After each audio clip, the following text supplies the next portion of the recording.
Every parent says they just want what's best for their kid, but in youth sports, that line gets blurry fast. When does support turn into pressure? When does coaching cross into control? And how do you raise a competitive kid without damaging the relationship? Today, I'm joined by Ben Cecchini, the author of Full-Time Parent, Part-Time Coach, a practical guide on how to be caring, fun, and fair in youth sports. His message is simple but powerful. Your primary job is to be a parent. Coaching comes second. This conversation is about boundaries, identity, long-term development, and how to build resilient athletes without burning them out. Ben, welcome to the Thinklete podcast. Yeah, thanks for having me, Derek. Excited to be here. Awesome. Well, hey, if we could start off, tell me a little bit about your background and really how the book came to be. Yeah, so it's funny. I met the co-authors of this book at the Final Four back in 2018. I'm just realizing from our little pre-podcast talk that that's where we met. And Jerry had worked on and released a book called The Catalyst Effect that I just found fascinating. I was like, okay, he's taking guys like Shane Battier, who are like these no stat all-stars, right? But that when they're on the court or the field, they're helping their team win games. And that was the idea behind the Catalyst Effect. And he was like, let's take that and see if the same holds true when we talk to a bunch of professional youth coaches, you know, the heads of USA basketball, the heads of Little League World Series championship teams. Let's talk to these guys and see if these same principles hold true. So once I met him and shared with him my passion for youth sports, for sharing mental and emotional skills through the game of basketball, but in sports in general, and trying to bring that and make that more of a priority in youth sports, we just really clicked. And then we were able to bring in John Schertzer into the book, who was more of the writer of the crew. And so he took the ideas that we were able to share and find through some of these interviews with some top-notch guests and coaches, and put it together for this guide for parents. Very cool. So I have to ask, was there a common message that these coaches had to you guys when you were interviewing them? Well, there were definitely a lot of common threads, but it was really cool that each of them had their own, little take on it. But the main thread you kind of hit a home run on in your intro of just how can we make this a fair place, a fun place, and a place that's filled with care, so that these kids want to continue to come back and feel safe to fail, to grow. And so there were a lot of key themes, but one of my favorites is always the communication piece, being able to communicate with the athletes in a way that our impact is aligned with our intention. Sometimes our intention can be like, hey, we want to help you grow and become a better player, or help you grow from this mental emotional side. But what's the impact that what we're doing, the actions we're taking as coaches, as parents, are actually making on the kids? And a lot of that dives into the conversation around communication. Yeah. And so, what are some, right off the bat, right? What are some key, takeaways that a parent can get from this and from you? And like, what are some key messages that they can take and say, oh, let me try to put that to use? Yeah. So I think just following that first thought on communication, right? I remember a conversation with Don Showalter, who's the head of USA basketball development, or at least was at the time on the youth side of things. And one of the key things, if you're a parent coach listening to this, or even just a parent in general, communication circles at the beginning and the end of practice, right? Beginning to help just kind of get everybody loose, get everybody engaged with conversation. And then at the end to help reflect on what happened during the day, and making it less of a conversation coming from you. Obviously, it feels good to, kind of have your halftime speech, or, to be able to lay it on some motivation or some insights as the coach, especially if you're, talented or used to play the sport or that sort of thing, but being able to have the kids lead these things. And as a youth coach myself, I've been coaching basketball for the last 8 years on a youth level, like not even above high school. So I'm really in the trenches of like rec league sports. And I love to be there, because this is where I think this conversation will be for a lot of these parent coaches, right? Is it's not at a middle school, high school level. It's like we're at the YMCA, the Boys and Girls Club, right? And so being able to ask those kids, hey, what's a compliment that you can give somebody today, right? What's one way that you grew today? What was a challenge that you had? Ooh, or maybe even bringing up like, hey, I noticed that who got frustrated today, and get kids to raise their hand, right? Okay, let's talk about that. Why was the frustration there? How do you feel about the frustration? How did it show up in potentially a way that was not constructive for our teammates or for ourselves in our game, our performance?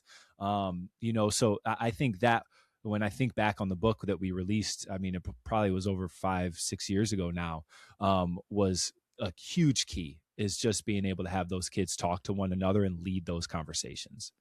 And so then where do you think the lines get blurred when coaches put more effort into the winning and losing versus the development socially and mentally of that particular athlete? Mm-hmm. Well, I'm not quite sure how to answer, but the first thing that comes to mind is like, I think it can get blurry, especially for the coaches like you and I potentially that have experience as a player at a high level, right? We played in high school, college, pros, and when we got to those levels, everything became about performance, wins and losses, percentages, all those things, scoring. And I think it's really easy for us, even with all the talent and knowledge we have around the games, to bring that and put that onto a young kid.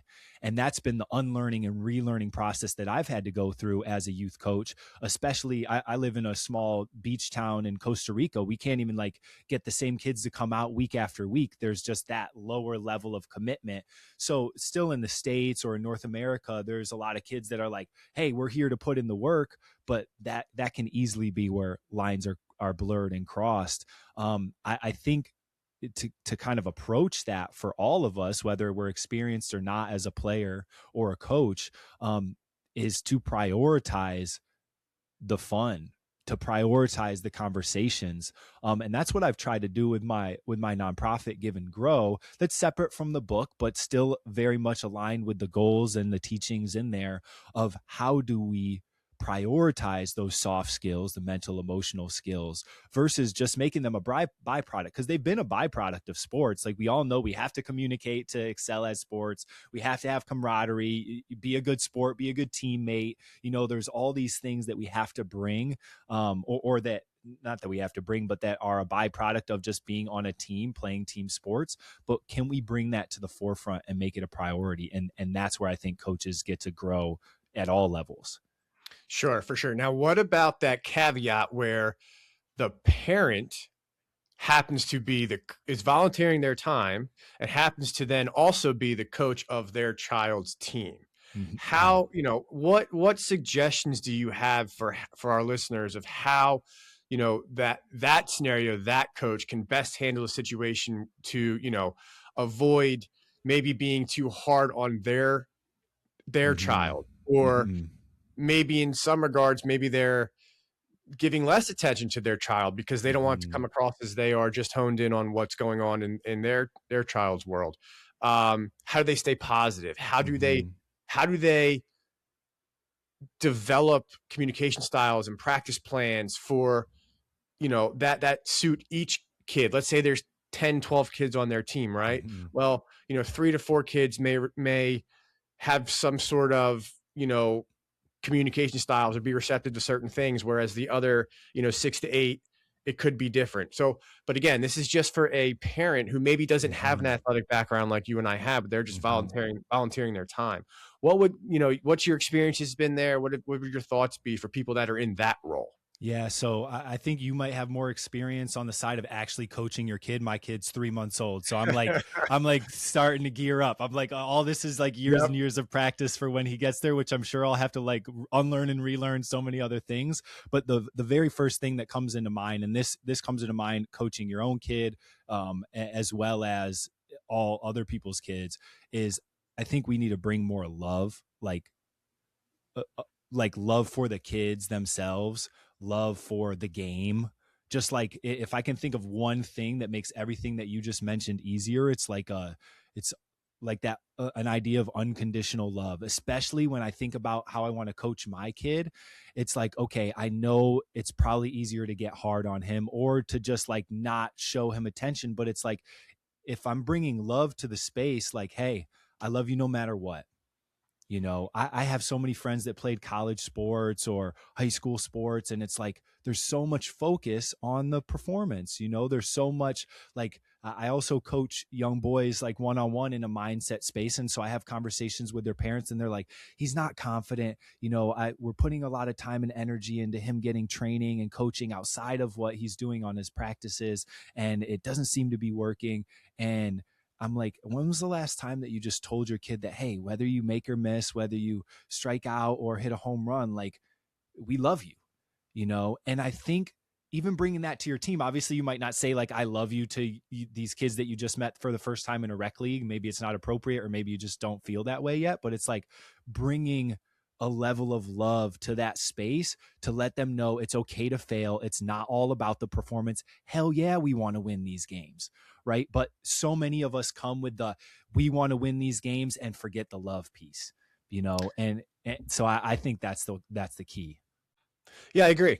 No, I agree. Do you think if you're showing them that love, they're more receptive to, constructive criticism or actual, tougher coaching, or do they, shut down because now all of a sudden maybe they're translating that as, oh, now there's something negative coming my way from my coach versus, hey, I want I love you and I'm so proud of you, but now you're kind of taking a step back and saying, well, now I have to be a little bit more authoritative, or I have to be a little bit more direct. How is that sometimes perceived from the athlete if those tones need to be adjusted a little bit? Yeah, I think it works great, because whether it's like leading up to the game, you're that, soft, gentle, but also like you got that fire and competitive drive. I think it's that balance. And once again, like if you don't have when I say love too, it can be so many things, but like we're talking kind of about that, like more gentle, like, hey, I'm here for you. Like, what do you need? How can I help? Like, no matter what, you're okay. If you bring that balance, I think absolutely they're going to be more receptive to any sort of like more strict, hardcore, like direct to the point, potentially even sharp language, because they know that other part is there and it's solid. It can't just be like, hey, like, yeah, no matter make or miss, like, you're okay. And then it's like, why'd you miss that? We suck so bad today. I think that part of the direct, stingy, almost like, I've been researching a lot or studying a lot of like nonviolent communication. It's also called compassionate communication. And I think a lot of coaches kind of can bring some of that like blame, shame, pointing fingers, to their teams or to spaces, or whether it's pointing a finger at one kid or the whole entire team. Like, I think a lot of that sort of communication gets to be eliminated too. You can still be direct and stern and authoritative, but with respect and in a way that's well received. It takes practice though, for sure. For sure. Now, do you think that the actual sport has anything to do with that too? For example, let's talk about like football, right? Football and basketball, you always see on the sidelines the coaches screaming and yelling at the team, and coaches getting in their players' ears when they call timeouts, or yelling at officials. But then maybe you see I don't know, like perhaps sports now that are on in the Winter Olympics where it's maybe more, reserved, and it's more that ability to communicate in a more, quiet tone with the athlete one-on-one. Right. That's not so in your face and aggressive. How in the heat of the moment, right, can a football coach or a basketball coach, really say, hey, I need to calm myself here, and I need to be able to just get with my individual player and show them that, hey, this may be a very tense moment, but at the same time, I do still want you to know that I care about you, and, not because I just care about you because I need you to do this so we win the game. I care about your actual development as a person. Yeah. Yeah. I think it takes so much practice, Derek, like truly, like as somebody who like lives and breathes this, like this is my job. This is what I'm trying to do with my life, is like be that coach that can balance both of those worlds. Cause I'm intense, right? I love basketball. I want to win with my youth teams, like, and I know how important it is for them to know that it's not all about that, but it's that balance, right? So it takes a lot of personal work. You talked about like, how can they calm themselves down in the heat of the moment? It's on us as the leader, as the coach, to take that into our own court and practice it at home, on the drive, like in that moment. And to have that intention, even I remember talking with somebody, I think it was Graham Betchart, who's a mental skills guy for the Yukon Huskies, for some NBA guys, NBA teams. I mean, he's really been a huge mentor for me in my life and as a coach. And he's like, even if you have that intention, you're already elite in this space. You know, even if that's your goal, is to have this balance of both, you're already elite. And it's going to take practice, but at least we're moving in that direction where it's not only, because this is the thing, like, I don't think getting in a player's face and potentially like letting them have it is necessarily a bad thing, right? But if the other piece is missing, if I got you, I'm your guy, like I'm here for you, ride or die, like if they don't feel that, then you're screwed, you know? But yeah, I think that's a huge thing, is practicing it and having that intention. So I have to ask, what are some of those, those cues maybe that you have given yourself to help the way in which you're approaching this, or maybe not you yourself again, because I know you coach, but obviously you have a young child as well, but maybe through some of the conversations that you've had with some of the people that you're mentioning, like what are some of the things that you've learned that you can tell yourself, or somebody listening to this could tell themselves, to get them in the right mindset in preparation to have these conversations with their athletes? Yeah, it's one thing pops immediately in my mind. I think about some of the pro basketball players I've heard, just even in interviews, right? Talk about, we get paid to play a kid's game, and putting that through like a coach's lens, right? Is like, this is a kid's game. And maybe that can help make a shift. For me, that helps make a shift to be like, okay, it's not, even if it was the World Series, it's still a game. And that helps to lower pressure. And when we can, like, obviously with pressure, we can perform at our best. But if it's too overwhelming, right, in a moment where it's like a huge game, obviously we're not going to play at our best. So to bring down pressure levels, if you need that to happen, like, that reframe is huge. I also think another tool, maybe not necessarily a cue, but definitely a tool that I lean on heavily is my breath, and specifically my exhales. Like, we want to release when we're reaching those like super pressure moments, when we're getting angry or frustrated, our team's not executing what we want them to execute. A kid might be misbehaving in practice, right? And just like annoying somebody, talking while you're talking, interrupting the flow of things, right? In those moments, can I remember that I need a release? It doesn't need to be a vocal yell at a kid. It can be a and those long, slow exhales.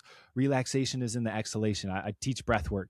This is a huge tool that we get to use. Relaxation is in the exhalation. And if you can get that long, slow exhale out of your system, that can just help to lower down the vibe. And your kids are going to feel that too. And they're going to see that you're using a tool that you might even be preaching to them to use during the game. Hey, take a deep breath, right? If we're talking that, we get to practice it. And modeling, I think another thing that has come up time and time again in these conversations. I have my own podcast with school psychologists and school counselors and those sorts of things, really diving deeper into the mental emotional side of child development. And every single one of those people talk about modeling. If you can't model it, the kids aren't going to listen to what you have to say, right? So you're really on a stage in these moments for the development of these kids as they grow. And I'm throwing this out there because even just yesterday, playing adult basketball pickup in a gym, I was ready to punt the basketball. I tried and even whiffed, like still to this day, like it's things that I'm practicing. So it truly takes time and energy and focus effort, just like anything else. Yeah, for sure. I think it kind of triggers my memory, because now I'm thinking back to like when I was a youth athlete, right? And I'm talking about maybe the time I was, 10 to 12 to 14 years old, right? Mm-hmm. And I think about, how I was coached, but also I come from a background where my father was my coach, in the baseball world. And, some of these techniques that you're talking about, I don't think were as prevalent back then, and it was more just more authoritative, more hey, this is what we're going to do and this is how we're going to do it, and if you're not going to do it, well, then you're not going to play, or you're not. And so when we talk about the whole dynamic now, if I can shift a little bit here to that aspect of, hey, now you are a parent coaching your kid's team, like right away, right? In your just straightforward opinion, what is the way in which the parent can best coach their kid's team without changing any expectation for their kid in order to keep the relationship strong and healthy? The one key that is in like the title of the book is fair. I think being able to reflect on how you're coaching your kid and comparing that, or just being able to see like full picture, how am I coaching other kids? Where are there those triggers for me with my kid that I'm kind of letting slide and letting go?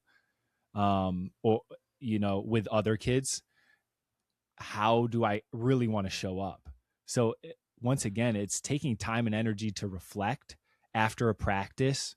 And I think also another piece that's coming to mind for me is if there are those moments where a parent gets on their kid, or a parent is praising their kid, even on the other end of the spectrum, like they're more like, Yes. my kid's the star kind of Yes. thing, and I'm putting them in the limelight. Like both of those, all the situations deserve reflection. It's a volunteer position, but there's a lot of I don't want to say like things at stake, like it's super pressure, but like kids can quit a sport and never come back to something that they really enjoyed because of your coaching style, including your kid, and I've had that experience as a youth athlete and a college athlete, and it sucks, so we're in an important position as these parent coaches. So after those reflections, if there's something that you feel like could be done differently, taking the time, especially with your own kid, right, to be able to have that little conversation on the side, whether something needed to be repaired. There's that idea of rupture and repair. Like I flipped out on my kid, or I crashed out on my kid during practice. I get to apologize to them for that and tell them how I actually want to show up. Hey, next time I do want to let you know that I need you to be listening when we're in practice, right? I don't want you goofing off just because I'm your parent, but next time I want to do it in a better tone, and I would really want to work with you, and I still love you, Yeah, I mean, I think, and one thing that I really try to do with my sons is, to me, it's a lot about the car ride to the practice or game, and then the car ride from the practice or game. The tone, right? Because there's a lot, obviously, that happens in between those two car rides, and I think sometimes, unfortunately, there's this concept where it seems sometimes like the coach maybe gets let down or frustrated, or there's a negative experience that takes place at that practice or game, but maybe in the moment it's not handled directly because the attention needs to shift to, as I said earlier, the other 11, 12 players that are on the field as well. Yep. So you can't just single out, your particular child. But the second that car door closes and the window goes up on the way home, how's that going to go? Right. And, I think we've seen too many times that it's frustration, it's anger. It's not only anger from the father or mother towards the child, it's the child being frustrated that the parents are even bringing something up because maybe they don't want to talk right then, or maybe it's just not the right time.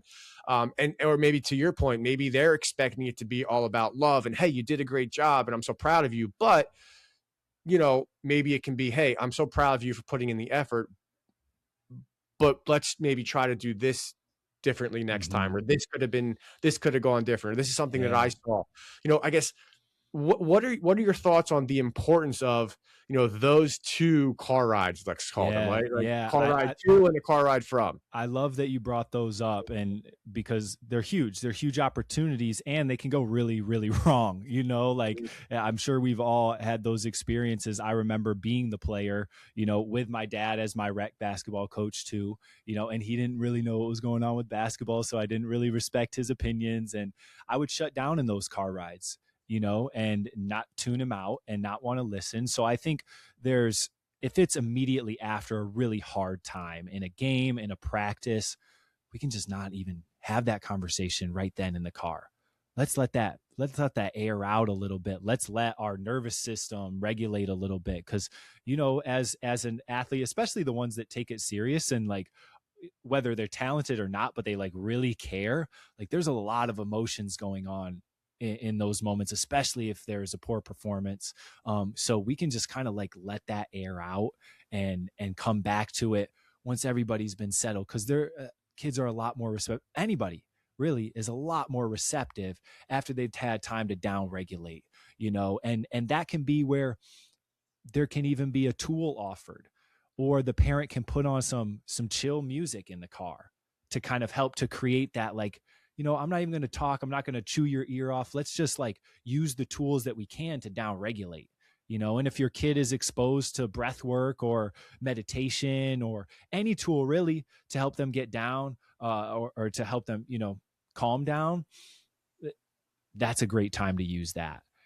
If your kid is open and receptive to having the conversation, I think one piece of language to introduce in that car ride is the "and," right? Even as you were sharing, around, I love you, I'm proud of you, you brought your energy today, but what about this?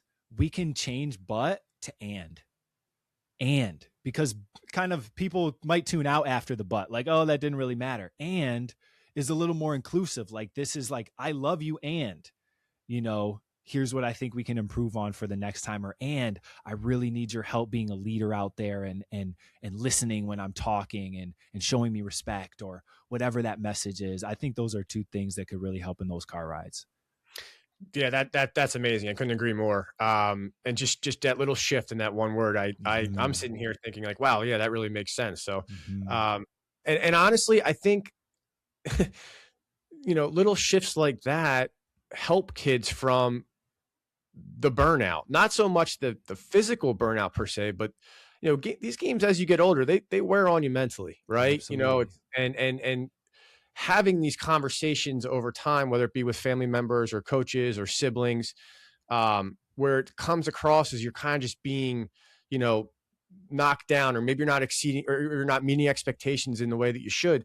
Those become pretty exhausting. And those then ultimately, in my opinion, lead to the longer term burnout, where a kid or an athlete is like, yeah, I don't really want to do this anymore. Not because they don't like the sport per se, or they're not good at the sport, but because they don't like all the stuff that comes with it in their relationships, or their, off the field communication with, like I said, family members, that it just becomes not worth it anymore. Yeah, absolutely. Absolutely.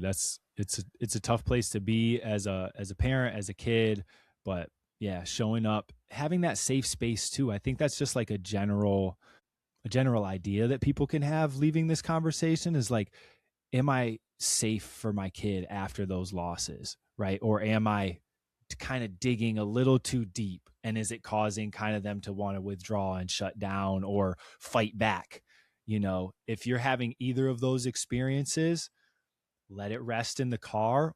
And another thing that's just coming to mind for me is like, lead with questions versus, hey, here's what I think you can do better, you guys sucked at the press today, or like whatever it is, like ask them questions. Hey, what'd you think about today? If they're not ready to answer that, then it's not the right time to have that conversation. But if they're open to that, then we can just start asking more questions. Let them come up with their own solutions and feedback, because coming from themselves is a little easier than potentially coming from a parent. Yeah, for sure. So let me ask this question. What would you say that an elite athlete who is not only successful, and maybe they're at the pro level now, right? Because we've come across people that are at the pro level, right? Whether we've been there, or we have friends that have been there, or teammates that have been there.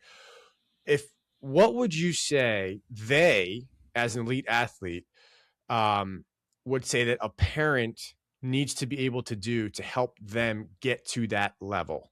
The first thing that comes to mind is challenge them a little bit. I think a lot of people made it there with like, I think about some of the guys that have like heard who their dads were their coach, and they were like out in the driveway, like grinding for hours, right, like with these like really tough parents. So I don't want to discredit that. because there's a lot of hard work that goes into making it at whatever sport to a high level. Absolutely. I think I was hearing like, it was Gary Vaynerchuk yesterday, just like a short little clip talking about, the kid that grew up with really nothing, but there was love in his house.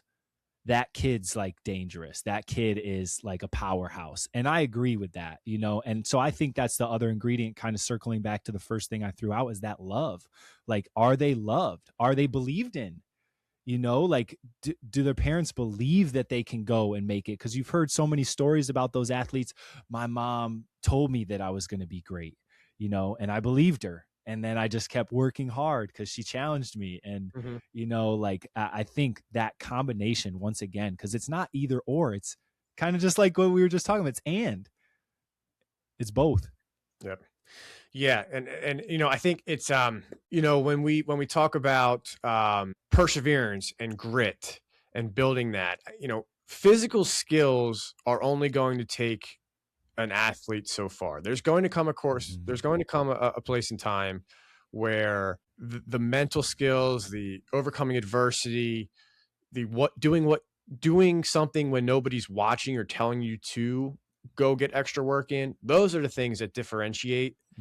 And for a parent then to be able to notice those things quietly, like maybe a parent's just sitting in their living room and they notice that their son or daughter grabs their basketball and they go out to the driveway, or they go out to the garage, or they go, or somewhere, and you're like, what are they doing? But there was a thought in their mind said, I'm going to go do something on my own because I want to get better at this, because we're, and I think those are the types of things that really take an athlete to that next level. Everybody always talks about, I want to get to the next level. I want to get to the next level. But, eventually those are the things that help you surpass everybody else, in my opinion, because the older we get, the longer these kids are playing sports, odds are they're all pretty good physically.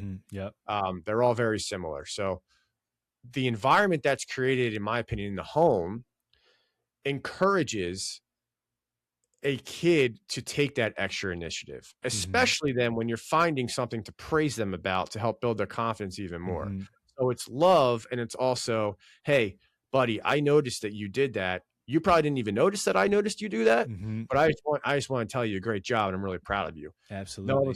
All of a sudden they want to do it again tomorrow on their own. Then they want to do it again the next day. And the kids that are able to, the parents are able to create that environment, and the kids are able to take those initiatives. Again, in my opinion, that is what separates the elite from the good. Yeah, I agree. And I think that's a bringing it back to, especially in that scenario, giving praise to that kid that went and took their time to go get some extra shots in, go throw some extra balls, whatever the case may be. They are having their love for the game and their desire for growth praised. And that versus their performance praised or their stats praised, you're praising the process. And the process is what leads to the performances and the results, right? So like, you don't need to focus on the points. Focus on their energy, their toughness, the mental skills, right? Like that's what it means to prioritize these things. Is that's what we're praising. That's what we're encouraging. That's what we're teaching. And the results are going to come from that. Like you said, like the kid that does that is going to be great, but they got to have the love for the game and those things praised. Yep, for sure. And I thought about this a little bit too. Do you think that positive praise helps kids develop a sense of grit? Or, when we think about grit, right, we think about this like, it's this, tough, and it's just, it's like, keep going, blood, sweat, and tears, type of mentality. But sometimes I think about it more like, if I can hear this little message in my ear, this in my ear saying, hey, you're doing great. Good job. I love you. Keep pushing, keep going. You got it. That makes me want to push even more when I was playing sports versus, the coach that's screaming 60 yards back from me when I'm trying to run a 100-yard sprint, right.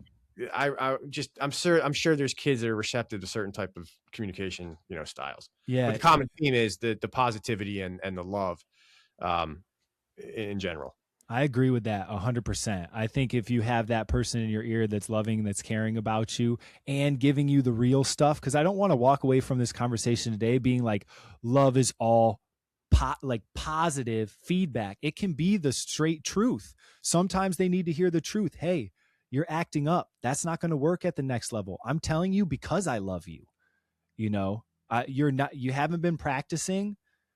If you really want to become a college player, a pro player, those people practice, and I think being like real is so relative, right? Like it's like it can be whatever our perspectives are that we're sharing with these kids. But if you can come with them with facts, here are the facts, and that's a part of this compassionate, nonviolent communication. What are the facts? How do I feel about it? Is there a request that I need to make? That's kind of like the process, right? Here's the facts. You're practicing 1 day a week, right? Mm-hmm. I feel a little bit confused because you're telling me that you want to be a college player. You want to go D1, you want to be a pro. The facts are that those guys practice a lot, And so if you then there can be an invitation or a request to that kid, hey, or just a recheck-in, because maybe they lost that vision or goal, or maybe they need somebody there to help hold them accountable, right? Whatever those cases may be. Yep. This love is not just all woo-woo, That's such a great point, though. That the concept of the facts, the example that we have with our 9-year-old son is just that. It's, present him with the facts, which then helps him understand the why. Mm-hmm. And then typically he'll be able to make that transition or take on the action. Mm-hmm. But you do that. And I'd be curious to get your thoughts on this too. You do that. And sometimes as a parent coach who really believes that their child is a good athlete and has a lot of potential, you get caught sometimes in this comparing game with other mm-hmm. athletes. Mm-hmm. And it's like, oh, well, I saw your teammate do this extra sprint, or I heard your teammate does this activity on, one of the off days that, and then it's typically sometimes met with pushback or, don't compare me to them. I want to be my own athlete. Do you have anything there? Well, yeah, I think it's a great awareness on your behalf, to see, oh, shoot, when I do this, I'm getting this kickback from the kid. It's coming from a great intention, like wanting your kid to be able to be the best they can be. But what's the impact that it's having? Once again, right? It's not having a great impact on my kids. So, okay, maybe I can reassess as the coach. I think this where it comes into my philosophy as I'm on my rides to and from practice, and I'm thinking about how sports in general, and you kind of hinted at this a little bit earlier, at least the idea that sports kind of bring this comparison automatically to it, right? Some guys batting 1,000, some guys batting 500, right? Whatever it is. This is the challenge of sports that sports kind of just create is this comparison space. And so it's tricky, man. It's especially in the competitive sports space, it can be easy for me anyways to get to that space of sports is kind of creating some of these problems mentally because there is the comparison, or it at least can contribute unless we're really aware and we bring in this other side of sports, which is this mental side, which is that, I think her name, who is the gymnast? It's not Gabby Douglas, is it? Who took mental health breaks during the Olympics or a big competition. I wish I knew. Simone Biles. Simone Biles. There we go. Right. She prioritized her mental health as an elite world-class athlete and sacrificed whatever championship was coming through that competition for herself. And that to me is a huge stand, a huge inspiration, especially for us people that are taking youth sports as serious as if they were the Olympics. Here's an Olympian going for gold medal. There's only a few of these people that ever win these things. And here we are taking youth sports that serious. We get to notch it down and then let the kids take the lead, right? If the kid wants to do that and we give them the facts, hey, we can give them the facts, but we don't need to compare them skill level, what their energy, like that's on you now, to a big degree. Like, do you really want to go after that? I'm here to help you if you do. And I love you if you don't. Absolutely. So let me ask you this question. One thing that I'm kind of coming to learn through this experience that I'm sort of embarking on here is it does not seem like there are a lot of resources out there for coaches and parents to really help them, best do all the things that you're talking about, right? How to Mm-hmm. best communicate with kids at the youth level, how to best communicate and work with their children who are on the team that they are coaching, and how to Mm-hmm. maintain that strong, healthy, family or parent relationship. You know, in addition, obviously, to the book, what other resources are out there that exist today or could be developed to help the parents and the coaches in this gray area so that it becomes more clear? Yeah, I think there's a lot of room for development, to your point. And the book came about because we had this resource for adults and professionals, The Catalyst Effect, the book that Jerry wrote. And that was like personal development, right? Professional development. How can I be a leader from wherever I'm at in an organization is the gist, right? Taking that and turning it into, how can I be a leader in youth sports? How can I encourage and inspire those kids to be a leader wherever they're at? I think if we have those resources that exist for us adults, right, we can take those ideas and translate them into a language that a kid understands. That's what I really try to do, is like, there are all these tools. There is meditation, there is breath work, there is mindfulness, there is yoga. I'm throwing out a lot of these other ones, but like, there's all these tools. How can we translate it for kids? And it takes people like you, like me, like youth coaches to do that work. So I don't know many resources that are out there. But Yeah, I think we also need to create awareness to the coaches that this is needed, and they have to be open mm-hmm, to changing their coaching approach, for lack of a better way to mm-hmm, say it. And unfortunately, the organizations that they're a part in maybe don't mandate certain type of, coaching styles. They just are happy that somebody's volunteering their time and they right. can, make their money Yep. and have enough kids sign up to have more than enough teams that they need. Right. Um, but yeah, there's over time, hopefully there's resources that can continue to be developed that and people like us can put the word out to Yeah. encourage coaches to take their skills to the next level and to be able to just, like how cool of a feeling is it when you're coaching? Like, I've had this experience, right? You're coaching a 5-year-old t-ball team, and then, by the time that kid is 10, and then they're 15, and then they're 20, just what they're doing in their life, and not only how Mm-hmm, good of an athlete they are, but just how good of a person they've become and how mm-hmm. successful they've become. That's what it's all about. Because as Yeah. the cliche say goes, right? Sports are going to end for everybody at some point in Mm-hmm, time. So mm-hmm, um, it's how are we taking that youth athlete and doing the best we can as coaches and parents to ensure that they are successful and happy and mm-hmm, having fun the older that they get, whether it's in mm-hmm. sports or in life. So, That's no, the this has real been, win. yeah, for sure. This has been an amazing conversation, Ben. I really, really appreciate your time. Did you have any final last words you'd like to share with any of the folks that may be listening to I this? will. I'll share this one thing that came up as you were just sharing. A lot of us can bring our own ego to the coaching, the youth sports space. We got to let go of that. We got to let go of it, because I've been there where it's like the losses hurt. It feels like a reflection on me and my coaching, and it's like, we get to let go of that part. We get to love ourselves kind of through the process. Like, hey, I'm doing the best job that I can. I'm trying to bring these soft skills to it, and once again, that reminder that even if you have that intention, even if you're just like want that to be a part of your coaching, you're already moving into that elite coaching space. So just keep doing the best you can, bring whatever resources you can to your practices. We do have a ton on our website, giveandgrow.co. It's focused on the soft skill side of things, but incorporates movement into it. So it is prioritizing that in a movement sports space. Love it. Thanks so much, Ben. Appreciate your time. Yeah, Derek, thank you.